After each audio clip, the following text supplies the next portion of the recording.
want to thank all of you for having tuned in right now. I'm doing an interview with two guys who have produced a movie. Who doesn't want to do that in their lifetime? Produce your own movie.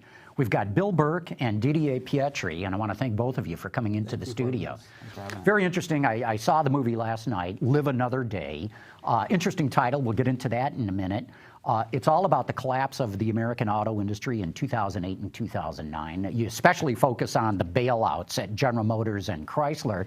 But first question, throw it out to the two of you. Whatever motivated you to go do a movie on the collapse of the American auto industry? Well, I give Didier credit because he had bought Paul Ingrassia's book, Crash Course, and was about halfway through it, and he called me and he said, "This is an amazing story. Most Americans don't understand it. It's great drama. It's big people, big personalities, big industries, important decisions. It's Washington, Wall Street, Main Street, management, union. It's all there." And so that's where the idea came from. And it was one of those things where the more we dug, the more we learned, the more interesting it got. Didier, what motivated you to even pick up the book and read it in the first place? I've been a big car fanatic for a long time, and so I saw there was a book on the car industry, and I picked up the book. I do what I usually do, like open a few pages, read randomly, and I liked it. It talked about cars, it talked about drama, it talked about big personality, it talked about Bob Lutz, and I was like, this is a good story. So you get the idea. I mean, what's the next step then? You got to go out and raise money. Who funded doing this movie? We raised the money privately. I live in Maine, Didier lives in Los Angeles. There was no Detroit influence on this whatsoever. So we have friends, private private investors who funded it before we even started shooting. So no input in the editorial whatsoever, which was nice for us. It was very liberating. We could go tell the story however we wanted. Okay, here's two guys. I've never heard of you guys before. You go out and you raise all this money, and then you start calling up the people who were involved in the big collapse, and you get through to them. You get them to go on camera and do interviews with them. How did that come about? Well, you know, it's funny. This is America. You can reach pretty much anybody you want to if you push hard enough. And I think we've been very lucky. We had a lot of people that knew people, and but some people like Steve Miller, for example, I mean, who was running the Delphi at the time, and you know, we just sent an email and said, "Steve, I mean, we want to do this movie, and we think you're central to the story. We'd like you to be part of it." And more often than one, you know, people actually tell you, "Yeah, I mean, I'd like to talk to you guys," and it came from this. So we got access to everybody, which is fascinating. I think we have, you know, Marcione from Fiat Chrysler. I think we're the only, besides 60 Minutes, we're the only people that got him on camera for an extended amount of time. So we got that very, is like, true. Absolutely right. It's amazing. And so I think from Jennifer Granholm, for example, the former governor of Michigan.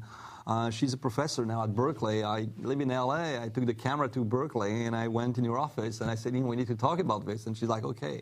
So I think we got very lucky because the key of this is to bring people, you know, behind the scenes of what really happened in those rooms where none of us were present. And I think by being access to all these people, it gives us the ability to tell the story from a different angle. Mm-hmm. In the movie, you take a very anti-UAW stance. Maybe that's not the right way to do it, but you definitely play up the problems that the union posed for the industry. Why? Well, I think, again, we come at it from outside of the industry. And when you look in at this industry from the outside, one of the distinguishing features is this union that has unionized the entire chain of making cars by the American automakers.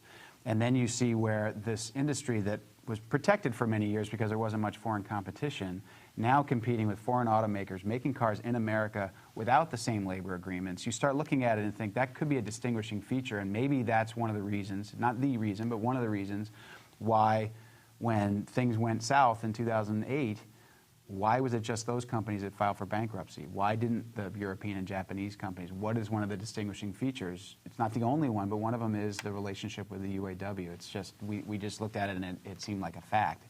We're very balanced, I think. We show why the union was created, how people gave their lives for it, how it created the middle class. All the benefits and attributes of the UAW are in the film as well. But I think even Bob King acknowledged, the head of the UAW at the end of the film, that they didn't react quickly enough to the changes in the landscape and foreign competition. So I think it's an important and fair part of the story. You did get Bob King, the most recent, not the current, but the next most recent head of the UAW, but you also mentioned that you wanted to talk to Ron Gettelfinger, who really ran the union when all this was going on. He wouldn't talk to you, or he wouldn't talk on camera? Why not? That's correct. Why? I mean, it's Ron's decision, but it's probably the only person that we reached out to that really didn't want to talk to us at all. Rick Wagner, the former CEO of General Motors, talked to us at length, but didn't want to be on camera for a different set of reasons. But Ron Gettelfinger didn't want to be part of the film at all. And as Bill said, what was surprising to us, and especially as outsider coming in, is the fact that there is this labor monopoly. And monopoly is very anti-American in a way when you imagine it. I mean, it's like usually the only people that like monopoly are the monopolists. Mm-hmm.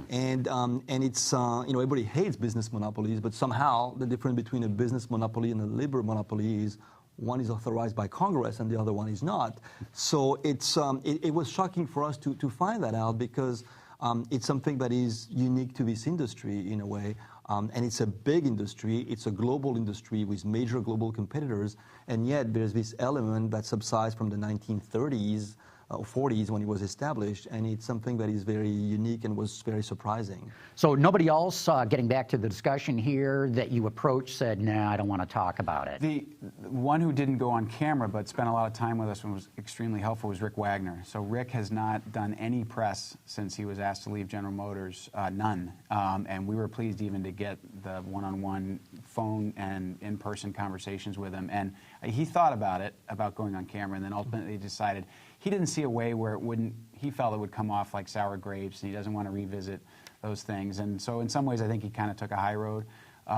We would have loved to have him on camera, but he was very helpful to us and gave us a lot of interesting insight. He also helped drive our narrative too. One of the things we learned in doing this is that a lot of what you read would suggest that the people running these Detroit automakers were morons, and they didn't know what they were doing, and they were in over their heads, and they were too slow, not smart enough. And these wise people from New York and Washington came in and saved everybody. And what we found talking to a guy like Rick is this is a really capable, really smart person. And we come more from the media entertainment business. We thought those were complicated businesses. Running an automaker is probably as complicated as it comes. And so to have those jobs and to do as well as they did, these were smart people. And so when you read that a task force came in and figured it all out in 3 months, I think that's a little unfair to the people in Michigan. Yeah, it's a very simplistic way of looking at it. And to your point, none of those executives at the top have gotten there just by living in Michigan. They have extensive overseas experience. Most of them have experience at other corporations as well. Yeah. Another thing, sticking on this whole management thing, some say that management was to blame. I mean, you've talked about the UAW contract causing all these legacy costs. But others say, well, wait a minute, it was management that signed off on that. But you guys addressed that issue in the movie. You want to pick it up from there? Absolutely. We did address it. That was one of our big questions. It was like, well, you guys are saying the union contract, but it takes two people to sign a contract. Why do you have to sign those contracts? And Steve Miller in the movie addresses it very well by giving an example. And the example is very simple, which is like, the car companies are big, as Bill said, complicated companies with very high fixed costs that need to sell cars to survive. And they can sustain an extended strike. And it's very easy for the union to strike one plant, and that shuts down an entire industry. And so, every time what they try to do to kind of like, let it go is like, justify or rationalize that it was okay to give up to that demand because the alternative was maybe total collapse. And so slowly but surely over the years, we have in the movie an example of the 1941, I think, Ford UAW contract, which is 21 pages. And then we have the 2007 GM UAW contract, which is 22 pounds, 2,245 pages, if I'm correct. That shows how things grew over the years in a way that, like slowly the car companies, the alternative was sometimes total collapse, so they gave in. And over the years, you get to a situation which is hard to manage. And then when something happens, like the financial crisis, the auto industry becomes a gigantic collateral damage. Yeah, that's a good point about 2,200 pages for a contract. It's crazy. And that doesn't even include some of the secret side agreements that never even get published. Exactly. Hey, we do have a question here from Ken in Detroit. He said, your movie has no script or narrator, just interviews. Why'd you choose to do it that way? especially with a writer like Paul Ingrassia involved? It's a great question. Well, first thing to know is Paul is in the film and provided a lot of great background for us and helped weave the story together, giving us background on the various people we talked to. But we made a decision early on. We did go back and forth, but ultimately decided that we really wanted to emphasize that we had access to the people who live this story, and that bringing in a narrator from outside, this disembodied voice trying to steer the story was almost a cop-out. And it was a lot harder to edit it with just the individuals weaving the story together. But we think it was more effective. And so hopefully that plays out when people see it, that you're hearing from this person and that person and this person. They were all there. They were in the Oval Office. They were in the boardroom. And we didn't feel a need. We actually thought it would detract from the story to have another voice come in and provide a point of view or an opinion. We'd rather get the opinions from the people who have good reason to inform them. Yeah. Jumping to FCA, you kind of portray Sergio Marchionne as a carpetbagger, some guy who just swept in, got this company, Chrysler, almost for free. I thought it was an interesting viewpoint. He's a fantastic, deal maker. He's a great executive. He's extremely charismatic. And I think what he did was he did what great businessmen do. He saw a great opportunity and he decided to seize on it. He knew that Fiat alone was going to have a horrible time, and he was right, because ultimately we see what happened. And he was the guy that told the government what they wanted to hear, and then between the two of them, the government and Fiat, they kind of like look at each other and say, that was going to look great as a title in a headline in a newspaper, and we think it makes sense to do it. So he was the right guy at the right time with the right spiel, the right attitude, bigger than life personality. And I think that the government was also, they had their hands full with General Motors. And I think that what happened in their mind was like, okay, General Motors is too big to fail. We cannot mess that up. We have to make sure General Motors is going to survive. And Chrysler, let's give it to Fiat. And if they mess it up, it's not on our watch. And if they don't, we'll look like the guy that gave it to the right people. So it's a win-win for us. And I think that's what happened. But Marchionne is we don't begrudge him at all what he's done. He's been amazing. Remember, it's the same thing that we had discussion about the union and the management. The government was on the other side. He could have said no when he said, I don't want to put any money. You're the cash, you're the credit card. I'm just bringing something else. He did a great job. Mm-hmm. And one of the other things we found that surprised us, not following the industry day to day like folks here do, is that we would talk to people in Michigan and say, have you looked at the numbers? You could argue that Fiat was brought in to bail out Chrysler, and in the years since, Chrysler has bailed out Fiat. And we have a guy on camera who say you could make a case that Fiat would be bankrupt today had they not been able to pull off the deal with Chrysler. It's absolutely true. There's no question about it. And actually, that was kind of foreseeable back even in 2009, that once Chrysler got turned around, it had the profit-making potential because of Jeeps, trucks, and SUVs that Fiat did not have. So, but sticking with that theme too, you also present, and this was very interesting to me in the movie, Bob Nardelli, former CEO of Chrysler, Tom Lasorda, former CEO of Chrysler, saying they had a plan. And they think that they could have done it without Fiat. Yeah, that's another fascinating thing. And one thing we try to bring people back to is this was an incredibly condensed period of time. The world was imploding. There were crises everywhere. So these things were happening. And what became clear from our research was that when the task force started to engage with the Fiat people, the Chrysler people were literally not invited to the meetings. And so these decisions were being made. And Bob Nardelli says, all of a sudden we realized that conversations were happening without us. And Tom Lasorda reflects on that. He's like, we're waiting outside the room with a plan and we never get invited into the meeting. And again, back to what Didier said, you meet Marchionne, you get it. The guy is incredibly charismatic, very persuasive, really smart. And as Sergio says in the film, the Treasury said, I can pick this horse or I can pick that horse. And they picked Fiat. And all of a sudden, Lasorda and Nardelli weren't in the rooms where the decisions were being made, and they were left out. Don't you think that comes back to the bias that these are just a bunch of local yokels in Detroit who don't know what they're doing? Could be. Could be. I'll leave that to history, but could be. Hey, we got a follow-up from Ken, too. After viewing your documentary, it seemed to me to be missing passion. Do you think that comes from not being familiar with the auto industry? I don't know when he saw the documentary or where the passion is missing. I think it's dramatic events. It's hard to be upbeat when the industry is collapsing. People are about to lose their job. The government is collapsing everywhere. People are losing their homes. So I think what it is, it's something that was dramatic. I don't think it lacks passion. I think people on screen are very passionate about their jobs. I mean, when you have, take an example, when you have a guy like Tom Lasorda, former CEO of Chrysler, who talks about being raised with his 8 brothers and sisters, 9 kids in 900 square feet, and that his dad was like unemployed 6 months of the year. It may not be passionate, but it's very endearing and very hard-moving. So I think that we have a lot of people that express their opinion, express their feelings, and we have, even at the last part of the movie, we interviewed a UAW worker that we spent time with in his house, and the guy says, listen, I'm about to get married, I just bought this home. I mean, General Motors paid for all this, and I'm very proud of what I do. So I would, like not agree, of course, with the lack of passion. I think that it's measured passion, and it's also telling events that were extremely stressful, extremely like dramatic for people. So it may not be as upbeat as some people expect, but it is what it is. And we also, back to your question about why we made the film in the first place, is Americans love their cars. And so there are moments in the film, including our opening title sequence with John Hyatt singing Detroit Made, showing these cool cars in all these different settings. We do a montage throughout the history of General Motors. We show a Chrysler car being built start to finish. So we try to bring people back to that. We also end the film in the closing credits. We started all our interviews by asking everyone, what was your first car and what do you remember about it? We asked every single person, and every single person smiled, could tell you the color, the year, a story, everybody.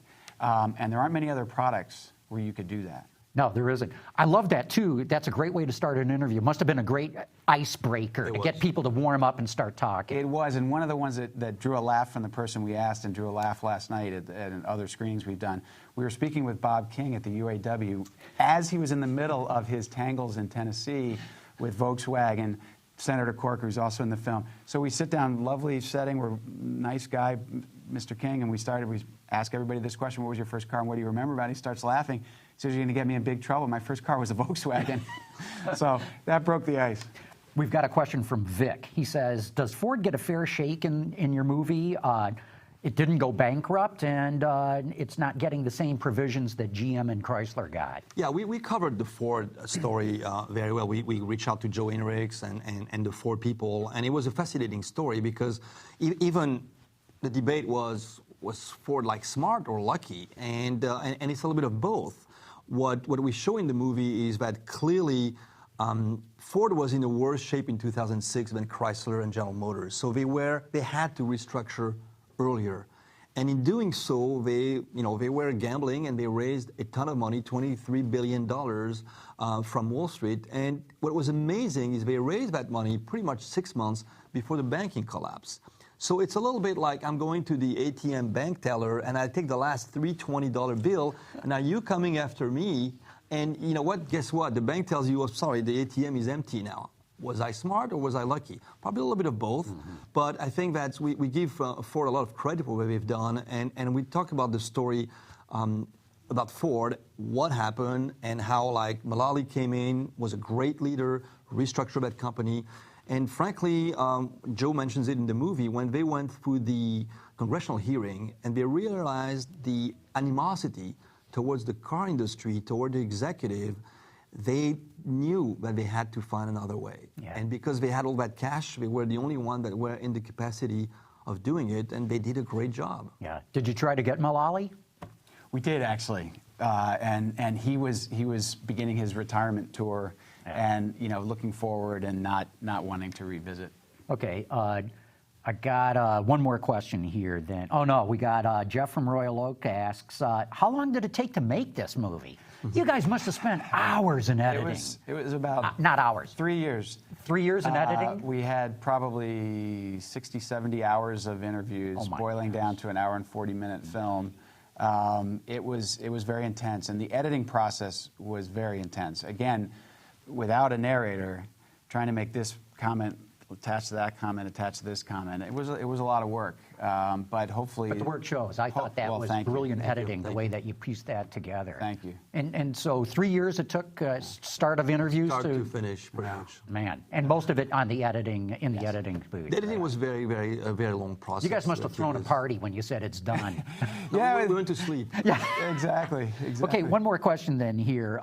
You seem to suggest in the movie that the collapse could happen again at some point. My question is why? The legacy costs for most of it are gone now. What would lead to the U.S. industry, the domestic Detroit-based industry, to collapse again? Well, I think what you're seeing is like, it's a cyclical industry. We all know that. And the cycle goes up and the cycle goes down. A lot of bad decisions are made when the cycle goes up, and you're at the top of it, and then a lot of nervous energy is spent when the cycle is down. I think what happens is right now you have a very similar condition than before 2008. You have most of the money is being made in trucks and big SUVs, and we have cheap oil right now. Mm-hmm. If you remember in 2006 or 7 when Katrina hit, I mean, the price of oil went up dramatically, right away, and that had an impact immediately on the sale of like trucks and SUVs.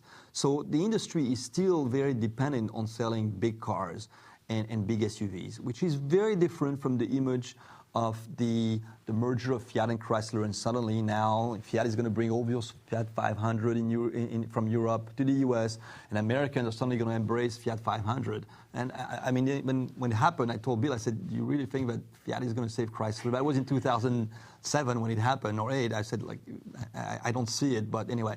So what I think is going on here is we have similar economic conditions, and if, God forbid, something happens in the world that suddenly the price of gas doubles, people are going to stop buying SUVs and they're going to stop buying pickup trucks, and that's where the industry makes money. Mm-hmm. And we also think it's less likely to happen again because of some of the changes that have been made. But we also want people to see the film because it could happen to another industry. It could happen to municipalities. The city of Detroit has gone through a bankruptcy process. We know that there are states that have pension and other liabilities that are probably not supportable. So there are lessons to be drawn from this, we think, for all parts of our society, not just the auto industry, and we hope people take that away from the film as well. Real good. With that, we're going to wrap it up. I want to thank you both, Didier Pietri, Bill Burke. Thank you. I want to thank you both for explaining all about your movie, Live Another Day. Thank you. Thank you for having us. Good. That was a lot. Oh, okay. We're probably still on here. James from Kansas says, now that the film's done, is there anything you wish you had done differently? That's a great question. As obsessed filmmakers, I won't spot you the details, but there's some scene yet. There's always a little detail you wish you had seen. Here, cut there's there. a little like dead pixel in one picture, but I'm the only one that can see it. But I do see it, and it hits me in the head every time. I think we spent a lot of time doing the movie, so I think we are happy with the result. But it's a never-ending product. The only thing that saves you is you have a distributor that tells you it's time to release the movie. It's like sending your kid to college. Yeah. You have no choice. It has to happen. Yeah. No, I think that's right. And it would have been nice to do a 6-hour miniseries. It's a lot harder to jam everything you want into an hour and 40 minutes. We could have talked about dealership issues. We could have gone into what's happened since the bailout. Maybe that's for our sequel. Yeah. But we're pretty pleased with how the film came out, and the reception's been great so far. So, good deal. Thanks, guys. Thank you. Thank you.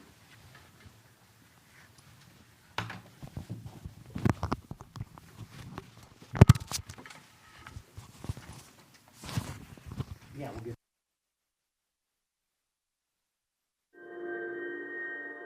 We were all tremendously concerned. Could the American auto company survive? Oh my God, the General Motors Corporation is going to end. You'd get up every day and it was, are we going to live to see another day? The Automotive Task Force was created by President Obama to deal with a problem. I was asked to take the auto job. Now, I was flabbergasted by that because I was not a car guy. I think Steve Ratner was the largest Democratic fundraiser in New York State. He arrived with a toxic cocktail of ignorance on one part and arrogance on the other part. To the extent the government lost money on those bailouts, then the taxpayers were funding benefits for the UAW. The UAW went from protecting the rights of workers from abuse to featherbedding. The union had this company by the throat. If you worked 30 years in a car factory, you could retire. You could be collecting for longer than you actually worked. GM at that point was spending far more on health care than it was on steel. There were thousands of people sitting around getting paid reading the paper. They wouldn't believe if you milk this cow too much, it's going to drop over dead sometime. And it was chapter 11 where they finally believed us. We came this close to letting Chrysler go out of business. I said to Steve, I want the $7 billion and not a penny less. He was concerned that something was being cooked up to not pay the secured creditors back. And I told him, this is America, that can't happen. He said, we'll take Chrysler, but we're not going to pay any cash for it. I don't think I ever got a company that size for free. How does Steve Ratner fire the CEO of GM? What? There's gambling in here. Round up the usual suspects, and then you grab one and you make him the person. The government took $5 billion away from the secured lenders and effectively gave it to the unions. Once you make the decision to bail out the auto companies, you gotta play by the rules. The President of the United States! This was about votes, a payback, literally. You still have this labor monopoly. I don't see how we don't get back in this situation. The government will lose 10, maybe $15 billion. I think a lot of investors feel that what happened was wrong, maybe illegal. It's not clear. To sell it as an American success story is disingenuous.